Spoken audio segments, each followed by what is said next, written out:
Time ম্যাগাজিনের ১০০ প্রভাবশালীর তালিকায় তারেক রহমানের নাম।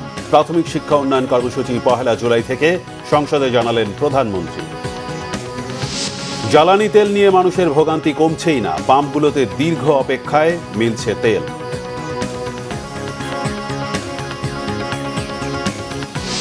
বৈশ্বিক অর্থনীতি ও জলবায়ু অর্থায়ন নিয়ে IMF এর বৈঠক। বাংলাদেশে সামাজিকভাবে ক্ষতিগ্রস্ত মানুষের পুনর্বাসনে সরকারের উদ্যোগ তুলে ধরলেন অর্থমন্ত্রী।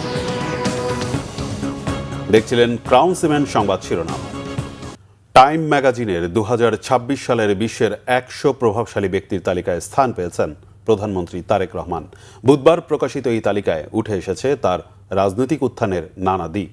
টাইমের সিঙ্গাপুর ব্যুরোর সম্পাদক চার্লি ক্যাম্পবেল তারেক রহমানকে নিয়ে লিখেছেন মুখবন্ধ। সেখানে বলা হয়, দীর্ঘ ১৭ বছর লন্ডনে নির্বাসিত জীবন কাটানোর পর ২০২৪ সালের রাজনৈতিক পরিবর্তনের প্রেক্ষাপটে দেশে ফিরে তিনি জাতীয় নেতৃত্বে উঠে আসেন।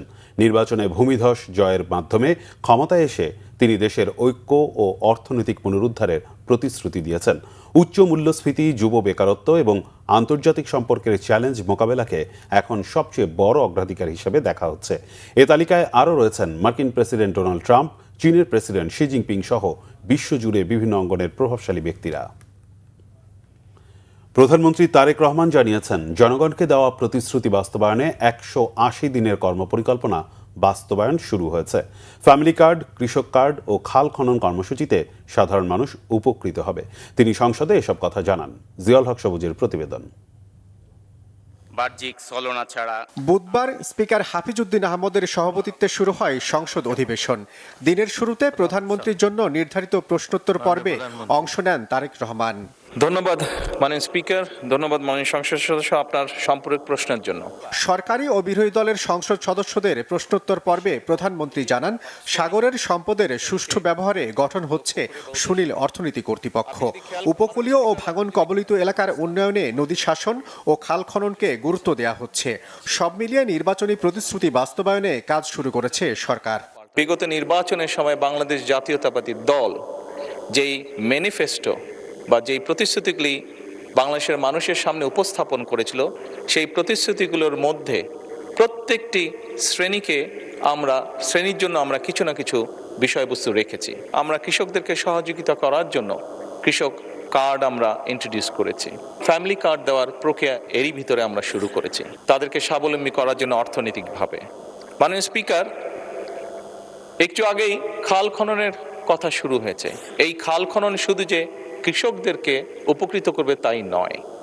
এই খাল খনন গ্রামে বাস করা মানুষ, গঞ্জে বাস করা মানুষ, শহরে বাস করা মানুষ, বিশেষ করে খেটে খাওয়া মানুষ, সাধারণ মানুষ বলতে আমরা যাদেরকে বুঝি, প্রত্যেক শ্রেণী পেশার মানুষ কোনো ভাবে উপকৃত হবে। আরেক প্রশ্নের জবাবে প্রধানমন্ত্রী জানান, মধ্যপ্রাচ্য সংকট বিবেচনায় বিকল্প শ্রমবাজার খোঁজ করছে সরকার। পায়রা ও কুয়াকাটার সমন্বয়ে ইকো ট্যুরিজম অঞ্চল গঠন ছাড়াও প্রাথমিক শিক্ষার উন্নয়নে আসছে বিশেষ কর্মসূচি। আগামী ১ জুলাই ২০২৬ হতে ৫ বছর মেয়াদী পঞ্চম প্রাথমিক শিক্ষা উন্নয়ন কর্মসূচি সরকার শুরু করতে যাচ্ছে এবং এই কর্মসূচির মাধ্যমে অবশিষ্ট যে শিক্ষকবৃন্দ আছেন তাদেরকেও ইংরেজি বিষয়ে শিক্ষা প্রদানের পরিকল্পনা বর্তমান সরকারের রয়েছে। পরে মন্ত্রীদের জন্য প্রশ্নোত্তর পর্বে খরাপ্রবণ বরেন্দ্র অঞ্চলের ভূগর্ভস্থ পানির সমস্যার সমাধানে চাঁপাইনবাবগঞ্জের এমপি নুরুল ইসলামের প্রশ্নের জবাব দেন পরিবেশ, বন ও জলবায়ু মন্ত্রী। মাননীয় সদস্য যে প্রশ্নটা উঠাচ্ছেন, সেটা যদি আমাদের ক্লাইমেট ট্রাস্ট ফান্ডের ভিতরে যদি করা যায়, তাহলে সেই প্রচেষ্টা নেওয়া হবে অবশ্যই। তবে মূল উদ্দেশ্যই কিন্তু যেন পানি সংরক্ষণ করা যায়। এদিকে পানি সম্পদ বিষয়ে প্রশ্নোত্তর পর্বের সময় স্পিকার সংসদকে জানান, বাংলাদেশের অনুরোধেই টিপাই মুখে বাঁধ নির্মাণ করেছে ভারত। এটি বাংলাদেশেরই পররাষ্ট্রমন্ত্রী আব্দুস সামাদ আজাদের অনুরোধে চালু করেছিল ভারত। আমরা এই ডেকে ডেকে নিজেদের সর্বনাশ ডেকে এনেছিলাম। জিয়াউল হক সবুজ, বাংলা ভিশন, ঢাকা। দীর্ঘ লাইনে অপেক্ষা নিয়মিত হয়ে দাঁড়িয়েছে জ্বালানি তেল নিতে আসা গ্রাহকদের জন্য। ধৈর্য ধরে অপেক্ষা করছেন যানবাহন চালকরা। তবে তীব্র গরম জ্বালানি নিতে আসা গ্রাহকদের ক্লান্তি বাড়াচ্ছে দ্বিগুণ। কেউ ফজরের নামাজের পর, কেউ আবার রাত থেকে পাম্পগুলোতে লাইনে দাঁড়াচ্ছেন। তবে অপেক্ষার পর জ্বালানি পাচ্ছে সবাই। যাদের ফুয়েল পাস আছে তারা পাচ্ছেন 10 লিটার, আর সাধারণ গ্রাহকরা পাচ্ছেন পাম্প ভেদে 5 থেকে 7 লিটার ফুয়েল। তবে নেই আলাদা লাইনের সুবিধা। পাম্পে পর্যাপ্ত জ্বালানি রয়েছে বলে জানান পাম্প সংশ্লিষ্টরা। ইরান যুক্তরাষ্ট্র যুদ্ধের শুরুর পর প্রায় 2 মাস ধরে জ্বালানি তেল সংগ্রহের এই দুর্ভোগ দেশের পেট্রোল পাম্প ও ফিলিং স্টেশনগুলোতে। সরবরাহ স্বাভাবিক রাখতে মে মাসের প্রথম সপ্তাহে অপরিশোধিত তেলের একটি বড় চালান দেশে আনার কথা জানিয়েছে সরকার। বৈশ্বিক অর্থনীতির স্থিতিশীলতা, জলবায়ু অর্থায়ন এবং ডিজিটাল অর্থনীতির প্রসার গুরুত্ব পাচ্ছে ইন্টারন্যাশনাল মনিটারি ফান্ড IMF এর স্প্রিং মিটিংয়ে। বাংলাদেশে সামাজিকভাবে ক্ষতিগ্রস্ত মানুষের পুনর্বাসনে ফ্যামিলি কার্ড এবং কৃষক কার্ড বিতরণের বিষয়টি বিশ্ব দরবারে তুলে ধরেন অর্থমন্ত্রী আমির খসরু মাহমুদ চৌধুরী। ওয়াশিংটন ডিসি থেকে মহিবুল্লাহ মুহিবের রিপোর্ট। বিশ্ব অর্থনীতির গতিপথ নির্ধারণে গুরুত্বপূর্ণ একটি আয়োজন ইন্টারন্যাশনাল মনিটারি ফান্ড IMF এর স্প্রিং মিটিং। বসন্তকালীন এই বৈঠকের দ্বিতীয় দিনে বাংলাদেশের অর্থমন্ত্রী আমির খসরু মাহমুদ চৌধুরী বৈঠক করেন বিশ্বব্যাংকের প্রেসিডেন্ট অজয় বাঙ্গার সঙ্গে। দীর্ঘ 10 বছর পর বাংলাদেশের অর্থমন্ত্রী ও বিশ্বব্যাংকের প্রেসিডেন্ট পর্যায়ে বৈঠকটি আলাদা গুরুত্ব বহন করে। প্রতি বছর বিশ্বের অর্থমন্ত্রী, কেন্দ্রীয় ব্যাংকের গভর্নর, নীতি নির্ধারক এবং অর্থনীতিবিদরা এখানে একত্রিত হন। আলোচনার মূল বিষয় বিশ্ব অর্থনৈতিক প্রবৃদ্ধি, মুদ্রাস্ফীতি, ঋণ সংকট এবং উন্নয়নশীল দেশের ভবিষ্যৎ। Bangladesh is one of the most vulnerable nations climatically, as you all know. The manifesto clearly sets out a vision for creating an investment-driven, climate-resilient, sustainable $1 trillion economy by 2034. 2026 সালের স্প্রিং মিটিংয়েও গুরুত্ব পাচ্ছে বৈশ্বিক অর্থনীতির স্থিতিশীলতা, জলবায়ু অর্থায়ন এবং ডিজিটাল অর্থনীতির প্রসার। বাংলাদেশের অর্থমন্ত্রী আমির খসরু মাহমুদ চৌধুরী অংশ নেন জলবায়ুতে ক্ষতিগ্রস্ত দেশগুলোর সংগঠন V20 বৈঠকে। সেখানে বাংলাদেশের মানুষের জলবায়ু পরিবর্তন মোকাবেলায় নানা ঝুঁকির কথা তুলে ধরেন তিনি। নির্বাচনী ইশতেহার যেটা দেওয়া হয়েছে, যে ইশতেহারের উপর অনেক লম্বা সময় কিন্তু নির্বাচন আগে কাজ হয়ে গেছে। এই জন্য আমরা প্রথম দিন থেকে কিন্তু কাজটা শুরু করতে পেরেছি। এবং ওই ইশতেহারের সাথে ওয়ার্ল্ড ব্যাংক শুধু না, অন্যান্য মাল্টিল্যাটারাল এজেন্সি যেগুলো আছে, অনেক বাইলেটারাল রিলেশন তারাও আছে, সবাই কিন্তু অ্যালাইন্ড এটার সাথে। এটা হচ্ছে সবচেয়ে ভালো খবর। জলবায়ু বিষয়ে যে বিষয়টা, এটা এমন জায়গায় গিয়ে দাঁড়িয়েছে, এটা আসলে এটার জন্য যে ফাইন্যান্সিং যে দরকার, ক্লাইমেট ফাইন্যান্সিং, সেটা তো সেইভাবে হচ্ছে না। এবারের বৈঠকে জলবায়ু অর্থায়ন এবং ডিজিটাল অর্থনীতির ভবিষ্যৎ গুরুত্বপূর্ণ ভূমিকা রাখবে, এমনটাই মনে করেন সংশ্লিষ্টরা। বিশ্ব অর্থনীতির নানা চ্যালেঞ্জ এবং ভবিষ্যৎ দিক নির্দেশনা নির্ধারণে গুরুত্বপূর্ণ ভূমিকা রাখছে IMF এর স্প্রিং সেশনের এই মিটিং। প্রতি বছরের মতো এবারও বিশ্বের বিভিন্ন দেশের অর্থমন্ত্রী, কেন্দ্রীয় ব্যাংকের গভর্নর এবং অর্থনীতিবিদরা অংশ নিয়েছেন এই মিটিংয়ে।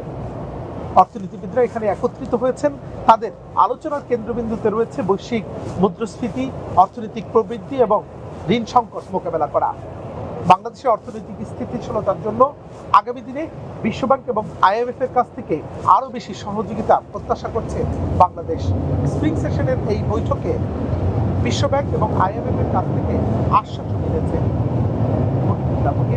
বাংলাদেশ, ওয়াশিংটন ডিসি, যুক্তরাষ্ট্র। তথ্য ও সম্প্রচার মন্ত্রী জহিরুদ্দিন স্বপন বলেছেন, গণতান্ত্রিক ব্যবস্থায় জনগণই রাষ্ট্রের মালিক, আর সেই মালিকানার চর্চা নিশ্চিত করার প্রধান মাধ্যম হল নির্বাচন। রাজধানীতে বাংলাদেশ ফটো জার্নালিস্ট অ্যাসোসিয়েশনের সাথে এক মতবিনিময় সভায় তথ্যমন্ত্রী এসব কথা বলেন। গণমাধ্যমের গুরুত্ব তুলে ধরে মন্ত্রী বলেন, সচেতন ও দায়িত্বশীল গণমাধ্যম ফ্যাসিবাদ প্রতিরোধে কার্যকর ভূমিকা রাখতে পারে।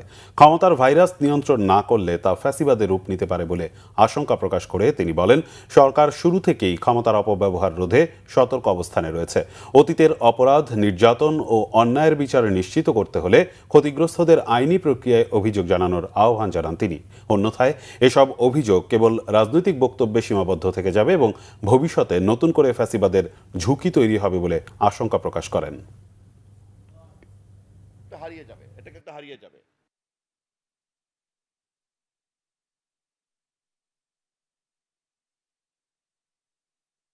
ক্ষমতার মধ্যে এমন কিছু ভাইরাস থাকে যেই ভাইরাসের যদি আগের থেকেই অ্যান্টিভাইরাস ভ্যাকসিনেশন করা না থাকে পলিটিক্যাল প্রসেসে, তাহলে তা আমাদেরকে ফ্যাসিজমের দিকে নিয়ে যায়।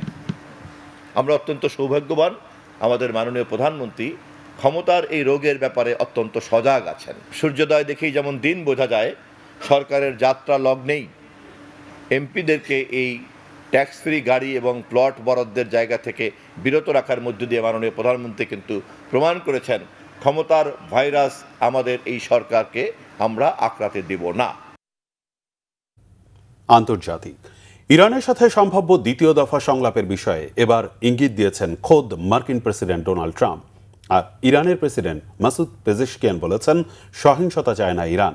সংকট সমাধানে আলোচনার জন্য মধ্যপ্রাচ্য সফরে যাচ্ছেন পাকিস্তানের প্রধানমন্ত্রী শাহবাজ শরীফ। ইরানের বন্দর আর হরমুজ প্রণালীতে প্রশ্নবিদ্ধ মার্কিন অবরোধ শুরুর 24 ঘন্টা না যেতেই শান্তি আলোচনা নিয়ে ইঙ্গিতপূর্ণ মন্তব্য করেছেন যুক্তরাষ্ট্রের প্রেসিডেন্ট ট্রাম্প। নিউ ইয়র্ক পোস্টকে তিনি জানিয়েছেন আগামী 2-1 দিনের মধ্যে পাকিস্তানে কিছু একটা ঘটতে পারে। আর ফক্স নিউজকে বলেছেন ইরান যুদ্ধ শেষ হওয়ার পথে।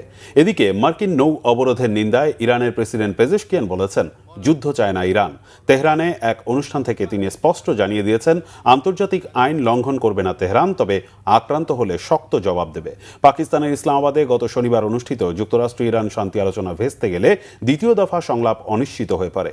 আবার সংলাপে বসতে তুরস্কের আঙ্কারা আর সুইজারল্যান্ডের জেনেভার নামও ঘুরে ফিরে সামনে আসছে। সংবাদ শেষ করব ক্রাউন সিমেন্ট শিরোনামগুলো আরেকবার জানিয়ে। টাইম ম্যাগাজিনের 100 প্রভাবশালীর তালিকায় তারেক রহমানের নাম। প্রাথমিক শিক্ষা উন্নয়ন কর্মসূচি 1 জুলাই থেকে, সংসদে জানালেন প্রধানমন্ত্রী। জ্বালানি তেল নিয়ে মানুষের ভোগান্তি কমছেই না, পাম্পগুলোতে দীর্ঘ অপেক্ষা শেষে মিলছে তেল।